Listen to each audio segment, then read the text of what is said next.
los casos. Con las nuevas cepas se alargó, pero bueno, quizás estamos viendo realmente cuál es el periodo de incubación, pero lo vamos a tener que ver en cada momento. Profe, y en esta nueva elevación de los casos, lo que tenemos que buscar cuándo empieza a elevarse los casos y analizar también entre los 7 y 15 días qué hecho pasó que hizo que elevaran los casos.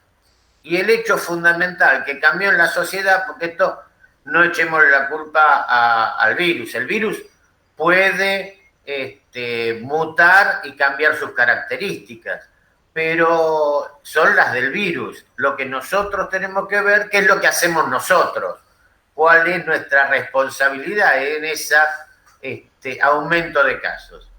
Y si los casos empezaron a aumentar fundamentalmente a partir de principios de abril, y empezaron, es decir, lo que era una línea de base empezó a aumentar a principios de abril en gran proporción. Vemos el inicio, y si tomamos esas 2 semanas, y casi lo que nos da es el inicio de las clases, como hecho que cambió la sociedad. Empezaron las clases en marzo, a fines de marzo empezaron a aumentar los casos y no hubo otro hecho. Después le voy a subir, creo que lo tengo, un análisis de un epidemiólogo cordobés, en donde hace este análisis, que es lo que aprendemos en epidemiología. Si hay aumento de casos, donde empieza a aumentar los casos, me voy 15 días, es decir, periodo de incubación. ¿Cuál? Es entre 1 y 2 semanas. Bueno, entre 1 y 2 semanas busco un hecho que generó ese aumento de casos. Y al buscar ese hecho que genere ese aumento de casos, digo, bueno, esto es lo que ha generado el aumento. Y esto se ve claramente en Capital, que empezó antes, y en la provincia de Buenos Aires, con el inicio de las clases. Por eso se justifica fuertemente la suspensión de las clases presenciales. Y no es que no se pueda estudiar desde la virtualidad. Sí se puede estudiar desde la virtualidad, ustedes lo están comprobando, con los defectos, con los problemas que tenemos que aprender los docentes y los alumnos para mantener el estudio en la virtualidad. A mí realmente me cuesta mucho hacer un curso por internet, porque a la 3ª o 4ª clase ya me llené de problemas y no tengo la capacidad de a tal hora me siento para estudiar. Me cuesta muchísimo. Pero hay que aprender. Es como a algunos les costaba muchísimo leer del libro y les preferían escuchar al maestro. Pero esto era hace 200 años antes de la imprenta. O hace 300 años antes de la imprenta. Cambió la forma de estudio, porque la tecnología nos da herramientas para estudiar de otra forma. Entonces, ¿para qué arriesgarnos a juntar, como son ustedes, 190, 180 alumnos en un aula, que es imposible, a no ser que tengamos el aula magna de la Facultad de Medicina, como para tener un cierto grado de no hacinamiento, que tampoco es, porque el aula magna de la Facultad de Medicina está en el medio de la facultad y prácticamente no tiene ventilación. Es decir, cuando la llenamos en invierno, cuando la llenamos en una de esas que dan las colaciones, en donde dan los diplomas, que se llena enseguida en invierno se calienta el aula. Quiere decir que estamos respirando el aire que otro calentó. O sea que no tenemos ventilación. Con lo cual ahí se contagia cualquier cosa. Imagínense si ahora hiciéramos una entrega de diploma en la Facultad de Medicina para 600, 800 personas, junto con los familiares, ¿no? Una cosa que seguramente hacemos eso, y si hay uno solo que está infectado por COVID, no sé si la mayoría, pero de ahí sale una cantidad enorme de gente infectada. Esto pasa también en los medios de transporte, en los cuales no tiene sentido que viajemos como viajamos, en los medios de transporte, en los trenes, en los subtes, que realmente es un hacinamiento que nosotros como seres humanos no nos merecemos. Tendríamos que tener los elementos suficientes como para vivir sanos y no arriesgarnos a enfermarnos para ir a trabajar o para ir a estudiar. Esto es lo que tenemos que cambiar. Por esto cuando empezó esto, aquellos que hacemos epidemiologías y que veíamos que esto se venía por las características de la sociedad, los que vieron en la parte de vacunación, hablamos sobre vacunación en pandemia y una de las cosas que explicamos cuáles eran nuestras responsabilidades en la difusión de este virus, ¿no? Una de las cosas que estuve investigando, ¿qué responsabilidad tenemos nosotros? ¿Por qué hoy ocurre esto? Son los vuelos en avión. Las líneas aéreas transportaban anualmente, 2015 esta información, 4.500 millones de pasajeros, 4.500 millones de pasajeros, más de la mitad de la población humana. Que no es que la mitad de la población humana se trasladaba en avión, sino que hay algunos que hacían 100 viajes por año, pero son 4.500 millones de pasajeros. Que está bien, el 70% son de cabotaje, son internos dentro de los países, pero pasajeros internacionales quiere decir que eran 1.500, el 30%, 1.500 millones, es decir, la cuarta parte o la quinta parte de la población hace viajes internacionales. Esto hace de que nosotros seamos lo que se dice una aldea global. Entonces, cualquiera que tenga un resfrío en cualquier lado del mundo, a partir de la rápida comunicación e interrelación que nosotros tenemos, ese virus del resfrío va a llegar a cualquier lado. Cruza el Atlántico, cruza el Pacífico, se lleva para todos lados. En 4 o 5 días ese resfrío está en todo el mundo. Entonces el riesgo de pandemia, el riesgo que ocurra algo, que una población susceptible a partir de no tener contacto con un agente infeccioso que aparece nuevo, venga de una especie terrestre o venga de una especie extraterrestre, porque esto es lo mismo. Supongamos que vienen a visitarnos de algún lado de la galaxia, vienen con una carga bacteriana o viral que nosotros no estamos acostumbrados. Y esa carga bacteriana o viral puede ser difundida a toda la población, en la cual toda la población es susceptible. Esto pasaba antes, cuando los continentes estaban aislados. Y cuando llegaba un barco de un continente a otro, traían enfermedades. Y esas enfermedades, ejemplo, sarampión y sífilis, fueron las dos enfermedades que en América produjeron 1/3 de las muertes producidas por la presencia de los conquistadores. Además de, bueno, otros elementos de...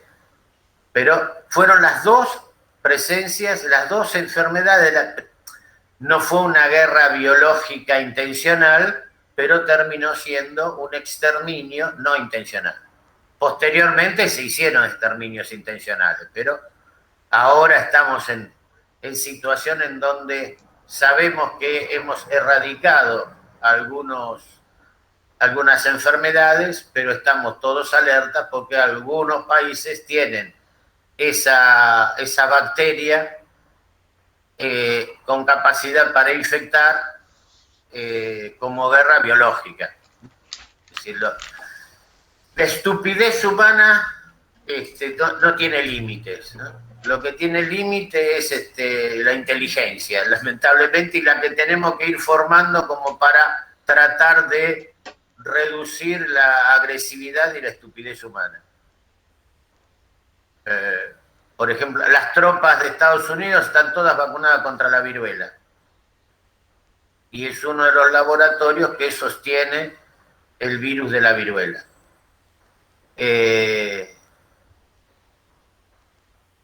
Y hoy Estados Unidos concentra una parte importante de las vacunas del mundo y no la distribuye. Si tiene 18 millones de vacunas AstraZeneca que nosotros fabricamos para ser envasadas en México, y como en México no les vendían los envases, las trasladaron a un laboratorio de Estados Unidos para envasarlas.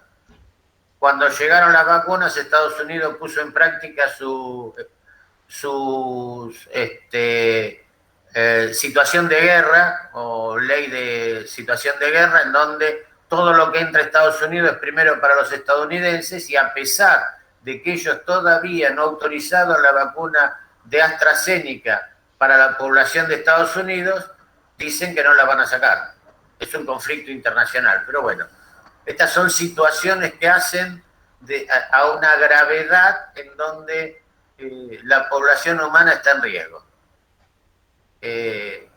A veces algunos plantean de por qué nosotros tenemos que fabricar vacunas, porque la posibilidad de que el virus mute en distintos lados tiene que darnos también la posibilidad de que nosotros detectemos esa mutación, si se hace en la Argentina, y empecemos a vacunar, no solamente para que nosotros los argentinos no nos enfermemos, sino para que esa variante del virus no se difunda por todo el mundo.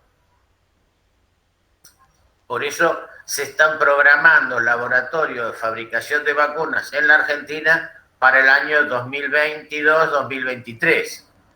Porque esto no termina dentro de 6 meses. Esto no termina dentro de un año. Y si nosotros no logramos evitar la difusión del virus, no vamos a poder evitar las mutaciones, porque cada vez que el virus infecta a un nuevo huésped, es una posibilidad de mutar. Entonces, en donde se dan la mayor cantidad de infecciones, se da la mayor cantidad de probabilidades de que el virus mute. Y esa mutación puede ser en detrimento del virus, con lo cual el virus deja de existir, o a favor del virus, con lo cual el virus adquiere otras características de ser más agresivo, de tener un periodo de incubación más largo, con lo cual hace de que pueda infectar durante más tiempo sin síntomas, con lo cual es mucho más difícil saber quién está infectado y quién no está infectado.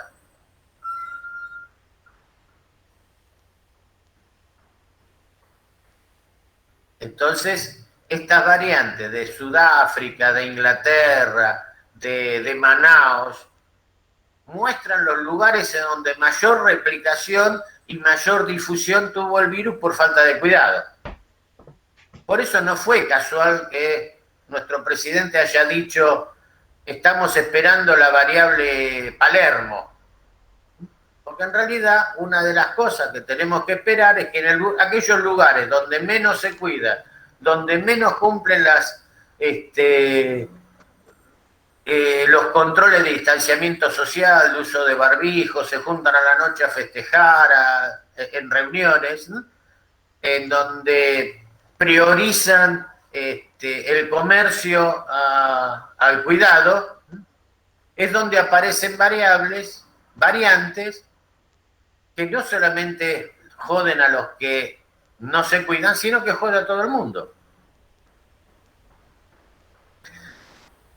Dentro de las cosas que yo estuve buscando para darle importancia a esta pandemia, uno de los elementos que encontré es las epidemias que ocurrieron en la humanidad. Creo que ya les comenté, en la Edad Media, alrededor de 1500, las grandes pestes que generaban en Europa a partir del comercio que hacían con la parte de Arabia y el ingreso de la rata gris ciudadana en lugar de la rata negra de campo en las ciudades y en los puertos, que fue la que trajo la peste bubónica, que trajo o que difundió la rabia, que eran grandes epidemias en Europa, ¿no?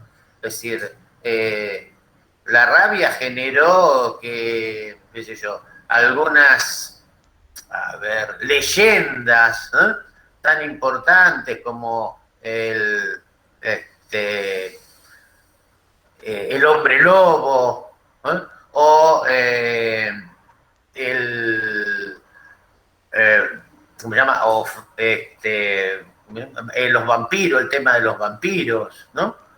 Porque si ustedes leen las novelas y después leen lo que es el diagnóstico de un ataque de rabia, es decir, el vampiro es alguien que aumenta su fuerza, que es un ataque de rabia, si el tipo se pone, es decir, fuerza aumentada, es decir, no puede vivir de día. ¿Por qué? Porque tiene fotofobia, es una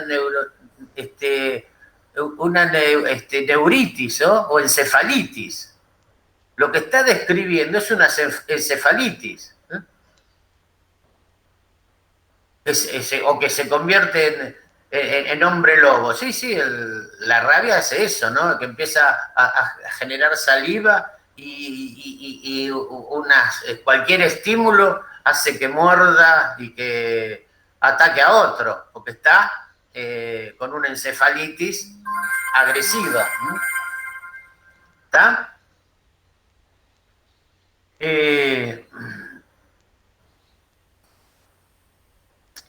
Bueno, esto hizo en la Edad Media que hubiese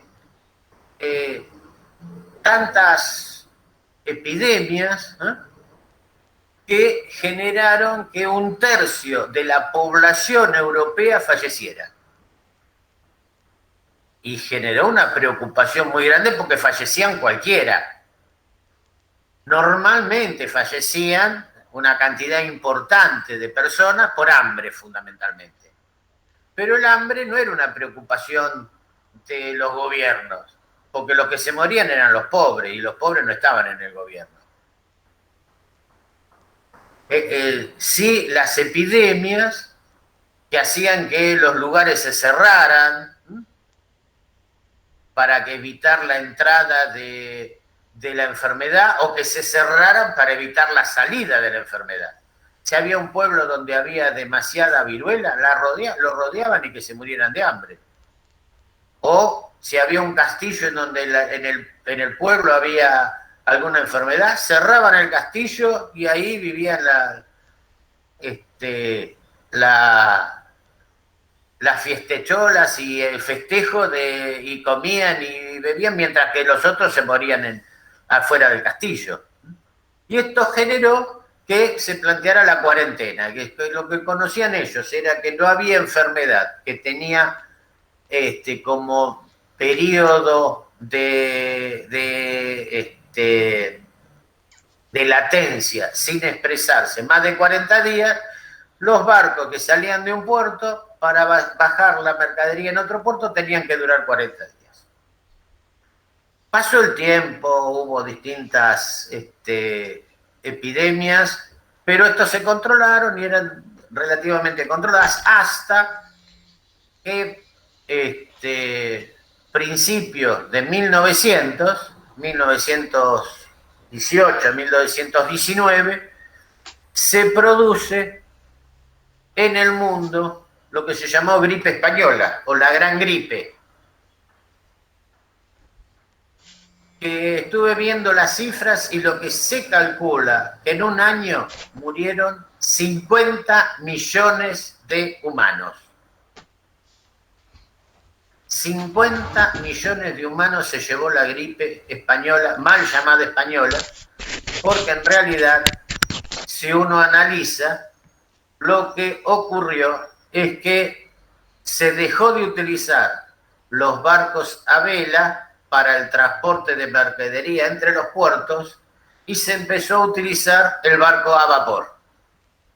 Con lo cual, cruzar el Atlántico duraba menos de 15 días o hasta llegaban a, después con el mejor duraban una semana.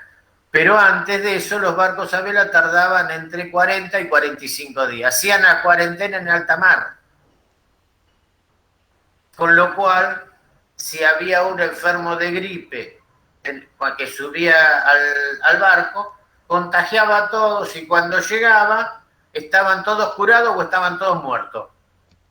No se sabía, había barcos que desaparecían. ¿Por qué? Porque se murió el maquinista y nadie podía conducir el barco, pero bueno, y no se sabe qué es lo que pasó con esos barcos. Pero se calcula que eran enfermedades que transmitían a todos. ¿Sí?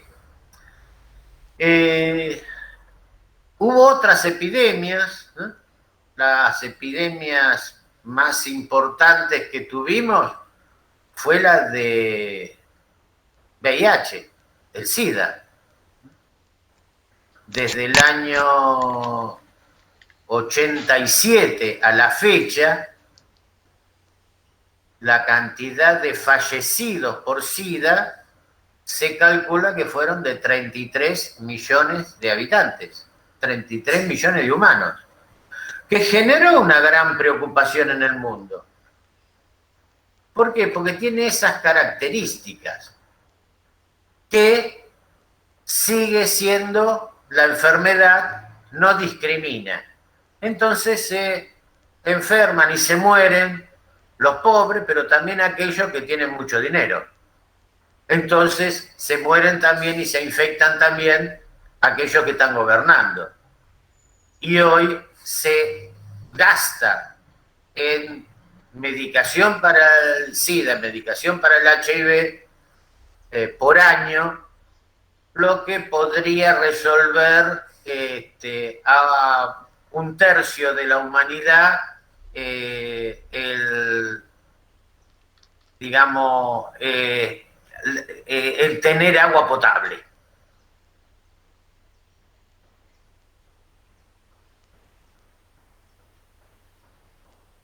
Y todavía se sigue muriendo una cantidad enorme de gente, enorme, sí, 680.000, 690.000 pacientes de HIV a nivel anual en el mundo. Hace 5 años o hace 6 años la cantidad de fallecidos anuales era de 1.200.000. Casi bajamos a la mitad a partir de la medicación, del tratamiento, de las drogas que se van incorporando. No podemos, de los cambios de conductas, no podemos plantear de que vamos a evitar el HIV o la diseminación del HIV porque todavía no tenemos una vacuna, la cual se está investigando. Pero bueno, hace también estas características.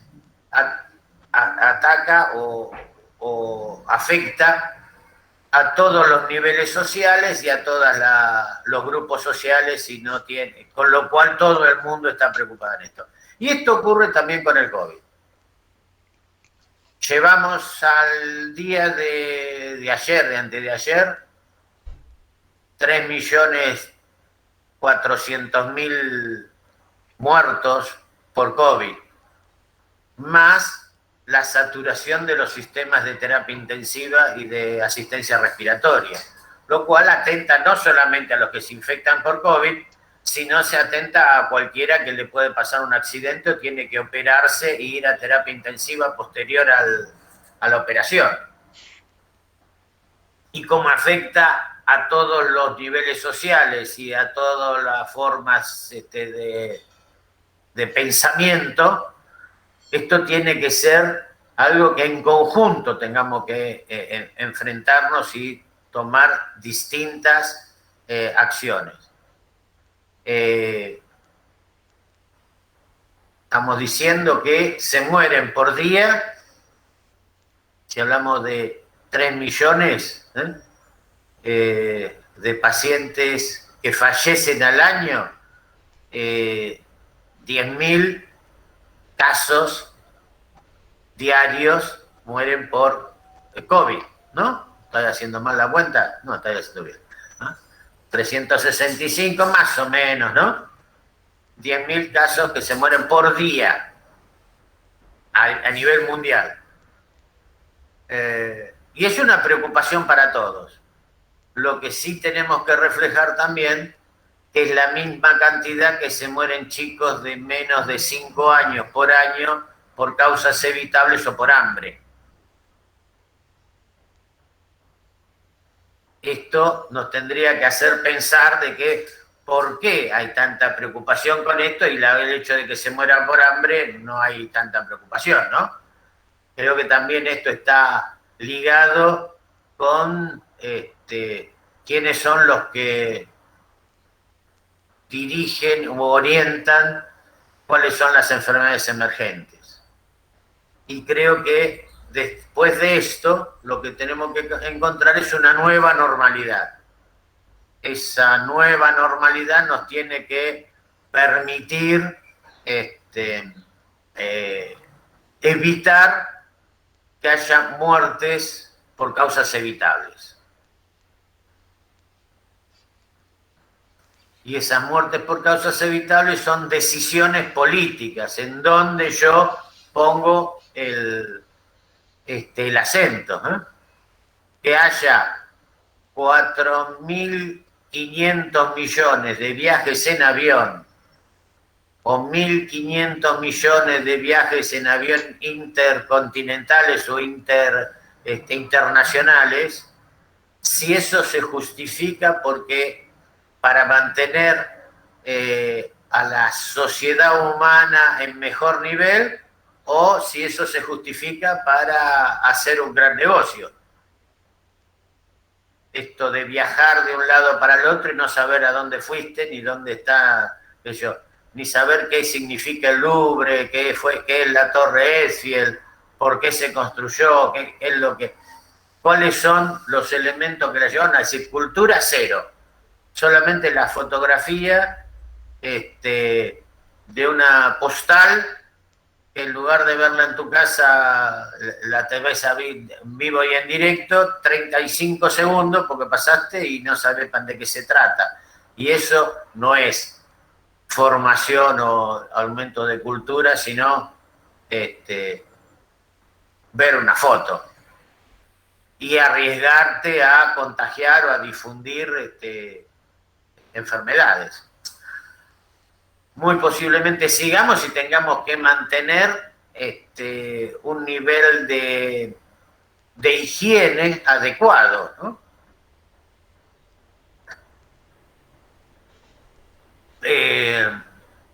Bueno, ¿preguntas? Profe, si usted estaba compartiendo no se veía.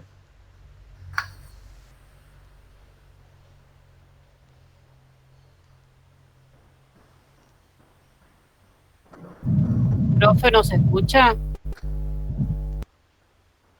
¿Nadie querías hablar? No.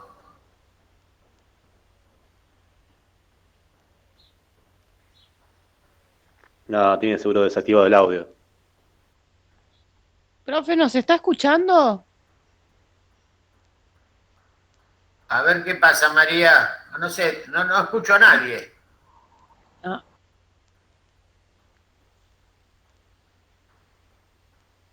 A ver ahora. ¿Quién quería hablar? Ahora no, ¿se escucha? Ahora sí. Sí. No, de que si estaba compartiendo un PowerPoint, solo lo veíamos a usted. No, todavía no compartí ningún PowerPoint. Y otros compañeros también querían hablar. Sí, a ver. Nadie era una que empezó a hablar y yo no le escuché. No, solo le preguntaba si nos escuchaba, perdón. No. Es que ya le habían hablado antes. Y Claro. no respondía. A ver, Sofía, ¿qué quería decir? No, otro chico estaba preguntando algo. No sé quién era. Bueno. ¿Quién preguntaba? Entonces, una consulta. Entonces, ahora lo que está pasando en la ciudad, que siguen las clases, dentro de 15 días va a ser una catástrofe, digamos, digo. Y mirá, en la situación epidemiológica es una vez iniciado el proceso de difusión de la enfermedad, es difícil pararlo. Tenés que esperar 15 días para que haga efecto las medidas. Si las tomás 15 días después, las medidas no van a hacer efecto o van a hacer efecto en poca cantidad. Es decir, a ver, espera que te silencio porque... Dale.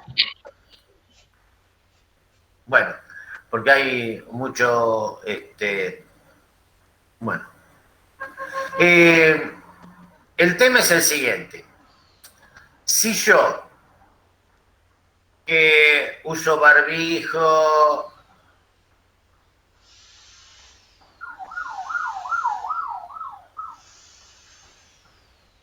yo que uso barbijo, que estoy manteniendo distancia, estoy infectado. Y al aire libre, si mantengo los 2 metros de distancia, es muy difícil, prácticamente cero, que yo contagie a alguien. Pero si no mantengo los 2 metros de distancia y me acerco y le doy un abrazo y nos tocamos y yo me toqué el barbijo que estaba infectado y le di la mano, es muy probable, menos probable, pero está entre el 1 y 2% de que yo lo contagie. ¿Está? Si yo no mantengo esa distancia, es decir, en la escuela primaria y en el jardín y el preescolar y hasta los 6 años, 7 años, es muy difícil que los chicos mantengan de distancia, que no se presten los lápices, que no se intercambien los barbijos. Porque no tienen esa cultura. Es decir, porque comparten todo, no tienen un concepto de propiedad, esto es mío y esto es tuyo. Es que la consigna es compartir encima en la edad que están ellos. Claro. Es parte de la educación. Claro, entonces, como tienen que aprender a compartir, justamente los concentramos para que aprendan a no compartir. Si yo no mantengo los 2 metros de distancia, si no uso barbijo, el porcentaje de posibilidad de que yo contagie a otro es del 90%. O sea, que si yo en 10 días estoy en contacto con 10 personas por día, en esa situación de riesgo, voy a contagiar a 9 personas por día, supongamos por día. Que esas 9 personas van a contagiar 9 personas por día. Esas 9 personas por día, contagiadas por esas 9 personas por día, van a contagiar a 9 personas por día. Hagamos 9 por, es decir, por 9, por 9, por 9, y veamos que a los 10 días es una cantidad enorme de posibilidad de gente que se contagie. Con lo peor de todo, que después de los 10 días, ¿no?, solamente el 10% de esas personas contagiadas van a tener síntomas. Nosotros estamos viendo la punta del iceberg de la gente que tiene síntomas. ¿Que se aumentó? Sí, se aumentó porque si aumentaron los hisopados, porque la gente se pone nerviosa, pide que la hisope, qué sé yo, y de repente vos tenés una cantidad mayor de gente que no tiene síntomas y que aparece positivo. Una pregunta, profe. En la Pero, cadena... déjame terminar el concepto, ¿no? Bueno, Pero lo que tenemos que ver es la punta mayor del iceberg, la punta más roja, la que más se va, que es la cantidad de muertos. Si la cantidad de muertos por día sube, quiere decir que la cantidad de infectados aumentó, tengan o no tengan síntomas. ¿Sí? El riesgo es que cuando esa cantidad de muertos cada vez es mayor, desatura el sistema de respuesta del sistema de salud y hace de que se mueran los que tienen COVID y que se mueran los que tuvieron un accidente de moto. ¿Por qué no tienen respirador? Porque no tienen terapia intensiva, porque no se los puede operar. Que se muera, y esto no sé, quizás se los dije a ustedes en vacunación, pero que se muera mi madrina, ¿no? Que tiene, o que tenía 86 años. ¿Por qué? Porque fue a abrir la ventana, se tropezó con el cable del ventilador, o no sé, se tropezó con un cable, se cayó, se fracturó la cadera, la internaron, se contagió con COVID, cuando la fueron a operar estaba con una neumonía bilateral, hizo una falla sistémica y a los 15 días falleció. No tenía COVID. Falleció de COVID, ¿pero por qué? Porque entró a una terapia intensiva donde estaban todos con COVID. Entonces, el sistema está saturado y cada vez que te vas a internar, casi seguro está jugando a la ruleta rusa, pero con el cargador con 5 cartuchos. Y de uno de cada 6 no te matás. Es decir, hoy, todos los que ingresan a una terapia intensiva, el riesgo de que se contagien con COVID es casi seguro. Y además estamos viendo otra cosa. En la semana pasada lo que se observó, que el promedio de edad de internados en terapia intensiva bajó 5 años. Quiere decir que ya no es a los mayores de 65, ya estamos todos, yo estoy mayor de 65, bueno, están todos, yo ya entraba antes, están todos en riesgo. Se están internando, se están saturando las terapias pediátricas con chicos falleciendo por COVID.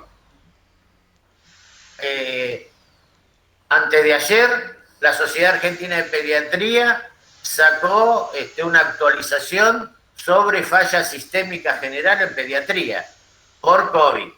¿Por qué? Porque es algo que no conocíamos los pediatras y que ahora está apareciendo, y está apareciendo, tenemos que salir a aprender qué es lo que nos está enseñando esta enfermedad.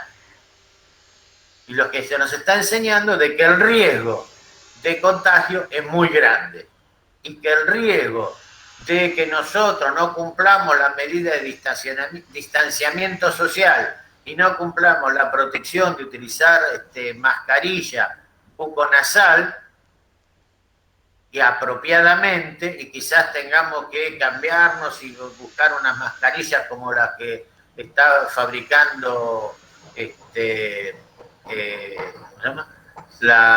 Con nanotecnología, que tienen cobertura ante-COVID y antibacteriana, porque ya no sirve, pero aquellos que estamos en salud, tendríamos que tener esas mascarillas con mayor protección, para no contagiar y para no contagiarnos.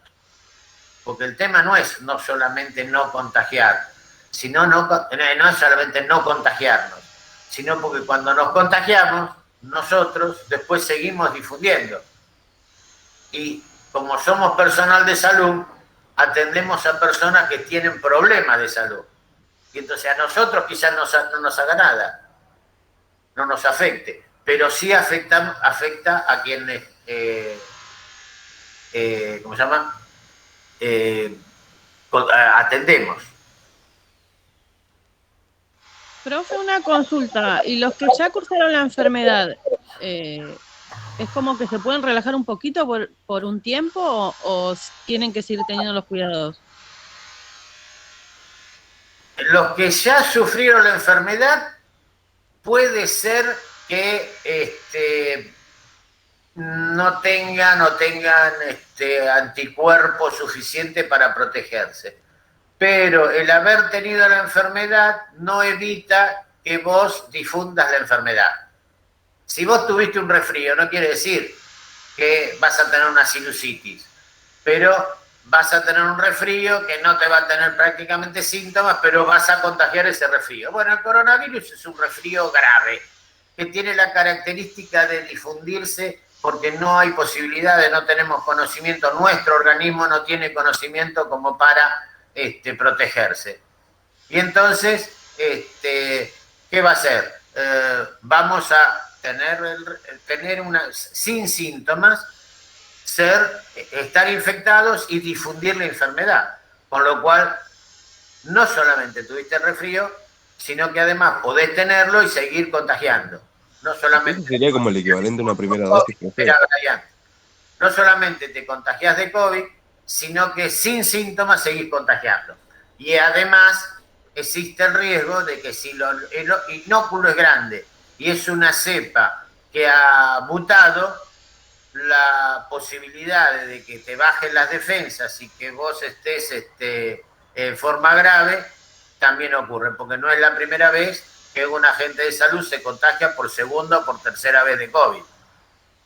Sí, Brian, ¿me decías algo? Nada, decía que solamente que el contagiarse de COVID después sería como si te quedara una primera dosis de la vacuna contra el virus, ¿no? No es tan seguro. No es tan seguro, porque el COVID lo que tiene también es que baja las defensas. Entonces, también hace de que vos no puedas responder con tu sistema inmune adecuadamente. Si no, no estaría como el SIDA, ¿no?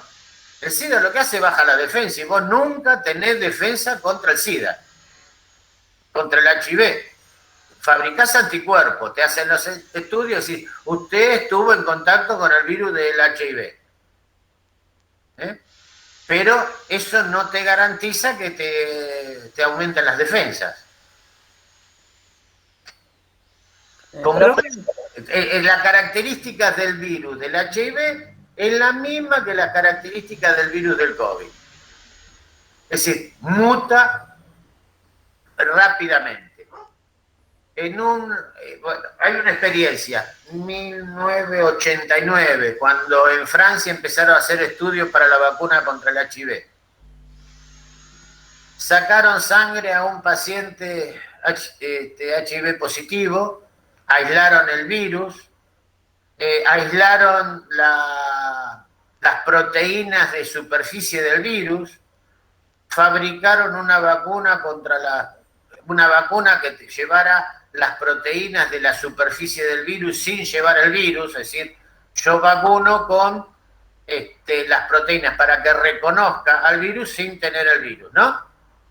Entonces, se lo fueron a inyectar al paciente, previamente le sacaron sangre y analizaron cuál era la característica de su población viral de HIV. No tenían nada que ver con las características de la población viral que tenía hacía 8 meses, que es lo que tardaron en fabricar la vacuna.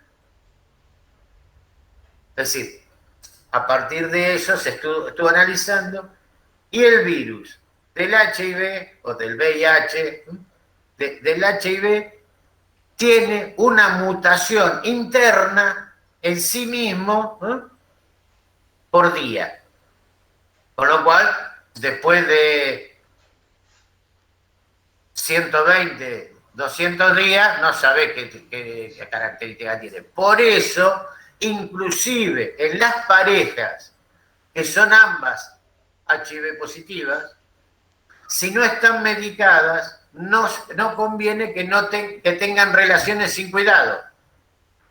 dice, pero yo también tengo. No conviene, porque entonces tenés el doble de mutaciones, con el doble de posibilidades que esas mutaciones, inclusive si estás en tratamiento, salten la capacidad de las drogas, porque eso es otra cosa que tienen. El virus muta tanto que vos estás dando una determinada droga y pasado un tiempo se hacen resistentes esas drogas. ¿Sí? Profe, no me quedó claro cómo terminó de decir que a la persona le inyectaron las proteínas y que más dijo porque lo estaba escribiendo y no lo terminé escribiendo. Le inyectaron y fabricaron una vacuna con las proteínas de la superficie del virus, del VIH. Cuando le van a inyectar, le sacan sangre para también ver cuál es la carga viral que tiene y analizar esas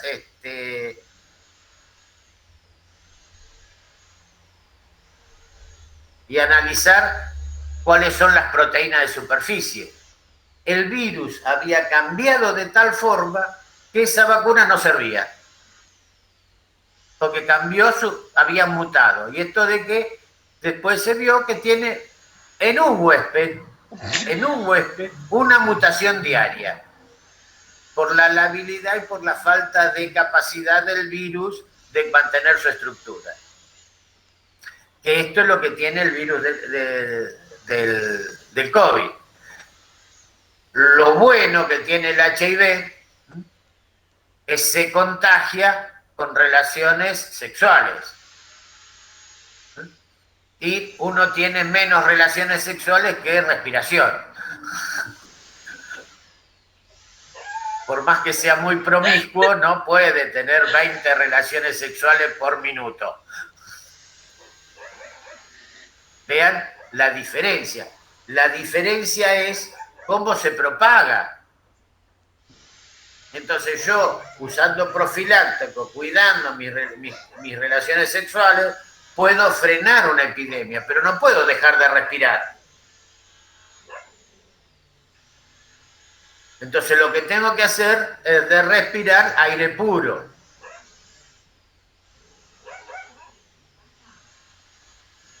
Y respirar aire puro significa evitar el hacinamiento. Y es por eso que tenemos que tomar distancia social, filtrar el aire que nosotros respiramos, que nosotros inspiramos y el que nosotros expiramos, porque no sabemos cuándo estamos infectados y cuándo no. ¿Sí? Bueno. Yo iba a preguntar algo, profe. ¿Cómo? Yo iba a consultarle algo. Sí, Melissa. En la segunda mutación, usted dice que ahora los chicos más chicos son los que tienen COVID. ¿Hay algún síntoma en específico para saber que esa persona o ese nene tiene COVID? Porque me comentaron que hay supuestamente una aparición de como de ronchitas, como un purillo también que hay que tener en cuenta. Y si eso se debe a la mutación que hizo, es decir, con la anterior cepa. No, en realidad no es solamente la anterior cepa, también es la carga viral. El inóculo, digamos, ¿no? La carga viral es la cantidad de virus que tiene uno. El inóculo en una infección está dado por la cantidad de virus que recibís en la infección, ¿sí? Una cosa es rasparte y ponerte un poquito de tierrita en la lastimadura y vos vas a tener una infección local, te lavas con agua y jabón, te pones algún antiséptico y se va. Quizás sí es muy importante tener que ponerte algún antibiótico, una crema con antibiótico. Si no haces eso, tenés una celulitis y después tenés que tomar antibióticos sistémicos. Ahora, si vos, en lugar de tener una raspadurita con tierra o sucia, tenés viruela, es decir, 850 a 10.000 puntos de entrada en el cuerpo, y te bañás en agua contaminada, como se hacía en la Edad Media, por eso los chicos con varicela, no dije viruela, varicela, ¿no?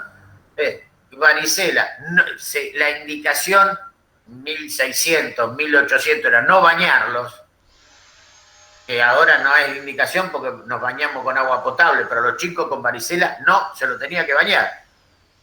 ¿Por qué? Porque no había agua corriente potable en todas las casas. En realidad no había ninguna.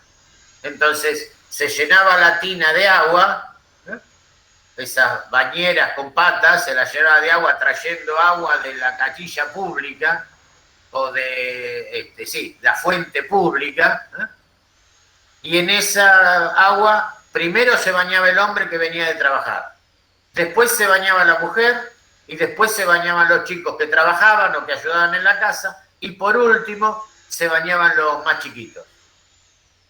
Esa era la cultura. Un caldo de aquello. Por supuesto, cuando se bañaba el más chiquito que tenía varicela, a las 10 horas hacía una sepsis porque había entrado mierda por cada uno de los puntos de la varicela. Entonces a los chicos no había que bañarlos. Hoy, que hasta lavamos el coche con agua potable, un desperdicio, ¿no? Es decir, hay poblaciones que cuidan tanto el agua potable que hay dos redes de agua, una que es de agua potable y otra red de agua común para lavar la vereda, para lavar el coche, para higienizarse. Porque no tiene sentido potabilizar el agua para lavar el coche.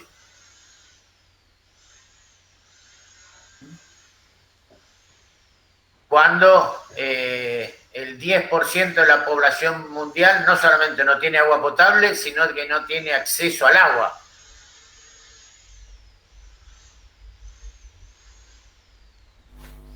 Bueno, ¿se entiende? Sí.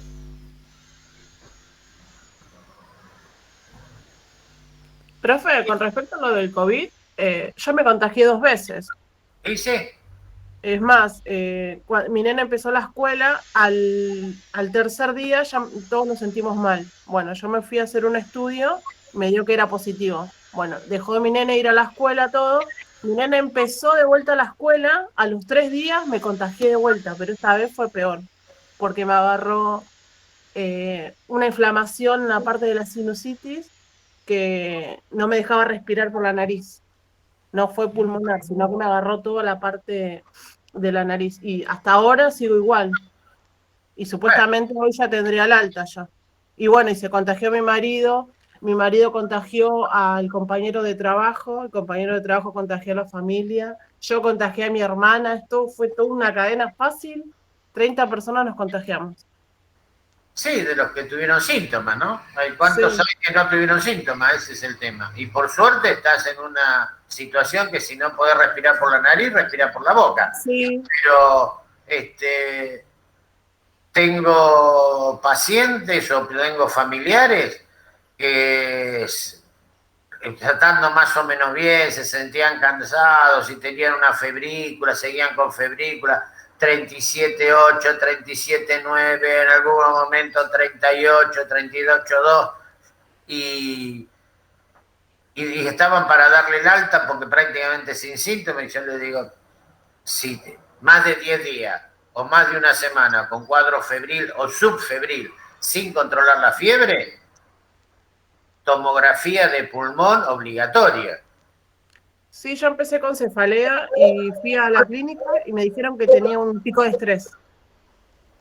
Sí, bueno. A los 3 días fui, me hisoparon porque perdí el gusto y el olfato y me dio positivo.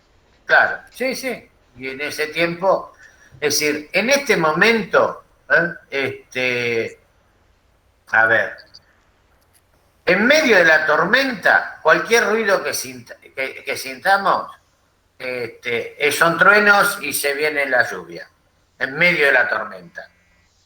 Entonces, en medio de la tormenta, si sentimos que hay ruido, no vamos a decir, no, el vecino se está mudando, están festejando el cumpleaños y tirando petardos. No, flaco, esto es tormenta. Metamos todo, cuidámonos. Bueno, en medio de una pandemia, todo es COVID. Por más que hagamos sobrediagnósticos, en medio de una pandemia todo es COVID y con síntomas mínimos. Es decir, un cuadro febril prolongado que dura más de 5 días, estar atento. Si la persona medio se agita o está cansada, tomografía de pulmón para ver qué es lo que pasa. De los 3 casos que yo mandé porque se resistía la obra social o se resistía en el médico que fue a domicilio de pedirle una tomografía, los 3 casos que se sacaron tomografía, no hay una gran estadística, pero es lo que indica, lo que indica la normativa y lo que hice en 3 casos. Bueno, mi ex mujer, neumonitis bilateral, tuvo 10 días en tratamiento y todavía está disneica. Ya no tiene COVID, pero quedó la inflamación y una fibrosis pulmonar. Y el otro es un paciente que desde el miércoles pasado yo estoy indicando que le hagan la tomografía. Recién el sábado pudieron hacérsela, neumonía bilateral, insuficiencia respiratoria, está en terapia. Con el riesgo... Son todas neumonías bilaterales. Mayormente son todas neumonías bilaterales. Sí, pues una neumonitis es. Es decir, sobreinfectada a veces, pero es una neumonitis. Inflamación generalizada del pulmón. Y eso es lo grave, porque terminan en respiratorio y cuando no tienen complicaciones a nivel central. Tengo un compañero que después de que se curó de su COVID, terminó con un Guillain-Barré que todavía después de 4 meses está tratando de aprender a caminar. Y no digamos que tuvo otra enfermedad. Guillain-Barré por COVID, porque además el COVID que tiene, ¿por qué produce rinitis? Porque tiene una afinidad a las terminaciones nerviosas olfativas, por eso se pierde el gusto y se pierde el olfato. No tiene afinidad sobre las mucosas, sobre el endodermo, sino sobre las terminaciones nerviosas, donde hay mayor terminación nerviosa, y además eso hace de que haga una inflamación y pueda penetrar al sistema nervioso central, desde los nervios periféricos sensitivos y avanza en eso. Son características que estamos descubriendo del virus, de este coronavirus. Profe, y por ejemplo, la persona que se vacunó, le doy un ejemplo, y así pasó las 48 horas en las cuales no tuvo síntomas. A las 52 horas presenta un síntoma de cefalia y dolor muscular. Es decir, esa persona fue asintomática y debido al virus inactivo provocó COVID. Eso es lo que yo estoy tratando de descifrar, que se tiene que aislar porque los lineamientos nos dicen así. Mira, posiblemente lo que hizo es un efecto, es decir, estaba infectada. Estaba infectada con el virus COVID salvaje. El estímulo del sistema inmune hace de que tengas más reacción. Eso no quiere decir que frene el virus a veces. ¿Por qué sería que tienes más reacción? Eso es lo que yo quiero entender. Tiene más reacción porque estimulas el sistema inmune. Es decir, haces un proceso alérgico. Ejemplo, sí. La vacuna contra la tuberculosis.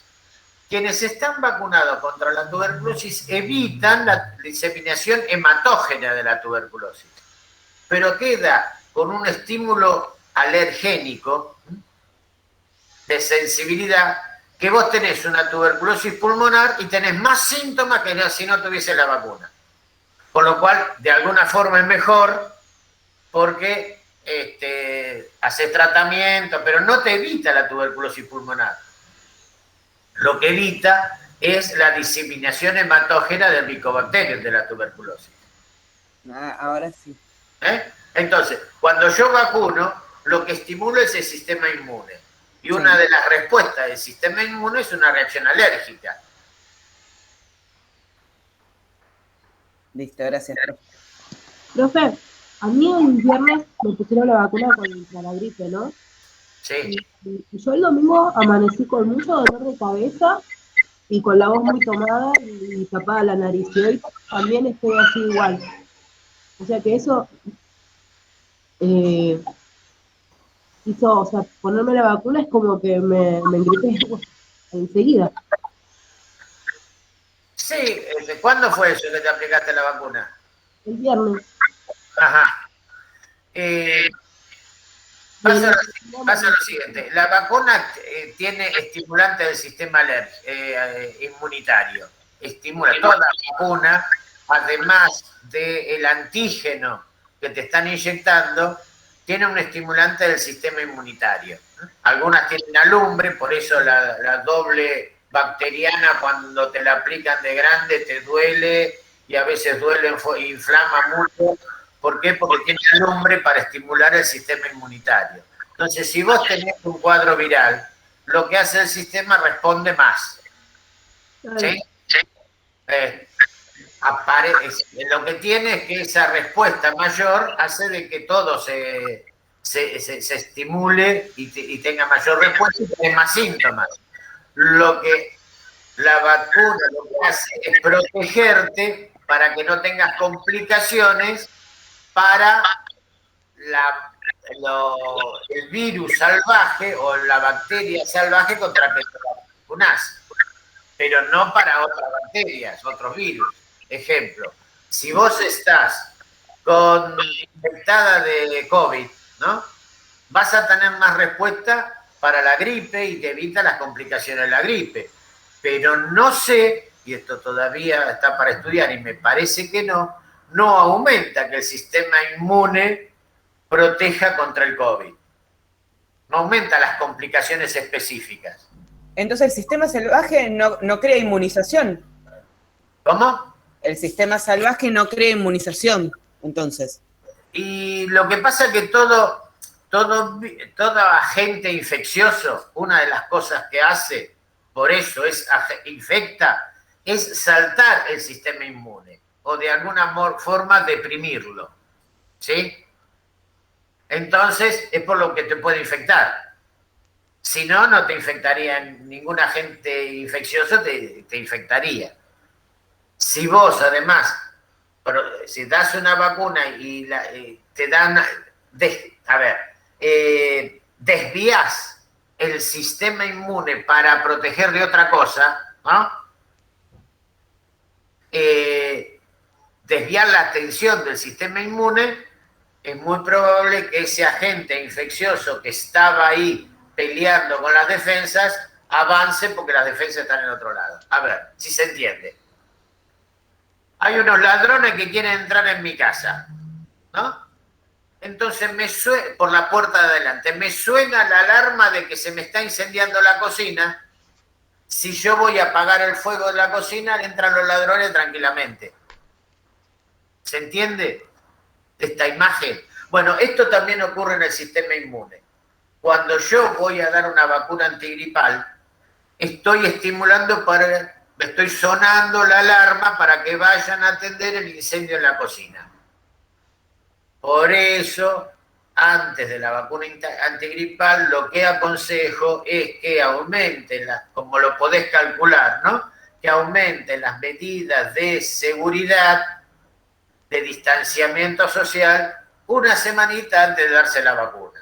No ir a vacunarse así porque sí, y si tuve fiebre, si tuve contacto con alguien que no sé, bueno, una semanita cuidarse para poder que la vacuna que me dan contra la gripe, que ahora es lo que vamos a tener que empezar el mes que viene, no sé si es que empezamos, no sé, eso lo tengo que ver cómo se organiza en el policlínico. Me gustaría empezar, pero me gustaría empezar que también el policlínico dé algunos elementos de seguridad. Si para vacunar van a tener que atravesar los pacientes o aquellos que vienen a vacunarse, que teóricamente son sanos, todo el policlínico y atravesar por donde los pacientes de respiratorio van a sacarse la tomografía, realmente quédense en su casa y no se vacunen.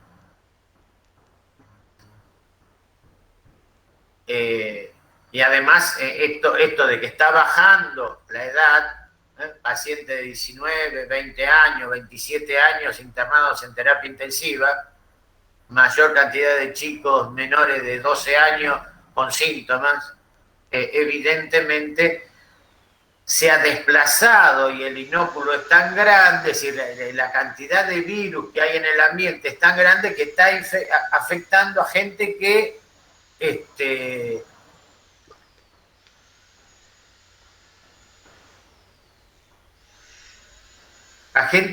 antes eso no infectaba. Bueno, tarea para la próxima clase. Yo les voy a subir lo de vacunación y sobre epidemia y explicaciones de más o menos de una epidemia. No vamos a hacer una clase de epidemiología, pero tener las bases fundamentales de esto, de que una población que no ha tenido contacto con un agente y que ingrese este agente, toda la población es susceptible. Y después voy a tratar de darle a cada grupo, cada 4 o 5 grupos, un tema para profundizar. ¿Está? Lo hago en la semana para la próxima semana. Bueno, hasta ahora tengo 28 grupos. 15 van a estar en el horario de las 9 y los otros 13 en el horario de las 11. Después veremos si hay algún ingreso más, porque todavía siguen apareciendo, porque hay 2 grupos que no los tenían ustedes, no los subieron ustedes al Classroom. Y aparecieron ahí como que entregaron los trabajos. No sé si están, los tengo que controlar ahora si están en la lista. Igualmente todo... Respecto a eso me gustaría decir algo, si puedo interrumpir un segundito. Sí. Sí, Dani. Con el tema de los